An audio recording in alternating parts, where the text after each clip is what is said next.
सोलापूर हैदराबाद महामार्गावर कंटेनर आणि टँकरचा भीषण अपघात झाला। या अपघातात दोघे जण गंभीर जखमी झाले आहेत। मिळालेल्या माहितीनुसार दिनांक 17 जून 2025 रोजी 4च्या सुमारास हैदराबाद रोड अंबिका हॉटेल समोर कंटेनर क्रमांक MH46 CL 6868 आणि टँकर क्रमांक WB 23 D 8794 या दोन्ही गाड्यांचा अपघात झाला। या अपघातात संतोष पाल वय 40 राहणार पश्चिम बंगाल याच्यासह अन्य एक जण वय 30 गंभीर जखमी झाला आहे। सदर जखमींना सोलापुरातील शासकीय रुग्णालयात अर्थात सिव्हिल हॉस्पिटल या ठिकाणी दाखल करण्यात आले असून एकाची प्रकृती गंभीर असल्याची माहिती आहे। याबाबत अधिक माहिती प्रत्यक्षदर्शी रामरतन चव्हाण यांनी दिली।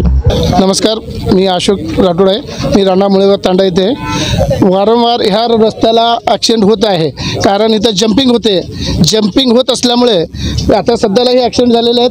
ही आहे कंटेनर आणि तो टँकर, ही टँकर कंटेनर येऊन टँकरला धडकलेले आहेत, त्याच्यामुळे झाले आणि दोन्ही ड्रायव्हर सुखरूप आहेत, दोघाला काही झालेलं नाहीत, मूर्तहानी वगैरे काही झालेली नाहीत। आणि कंटेनर कोणी चालवतं? कंटेनर हैदराबादहून सोलापूरला चाललं होतं आणि टँकर सोलापूरहून हैदराबादला चाललं होतं। कंटेनर येऊन टँकरला ठोकलेले आहेत। ॲक्सिडेंट झालेली ड्रायव्हर त्यांना कशा मार्फत त्यांना रिक्षा मार्फत दोघा ड्रायव्हरला सिव्हिलला पाठवलेले आहेत। हा रोडला जंपिंग होते सर। हे रोड ॲक्च्युली चांगल्या पद्धतीने बनवलेले नाहीत। रोज नाही म्हटलं तर 3 ते 4 टायर गाड्याचे फुटत असतात आणि हे रोड एकदम खराब असल्यामुळे ना वारंवार इथं ॲक्सिडेंट होत असतात।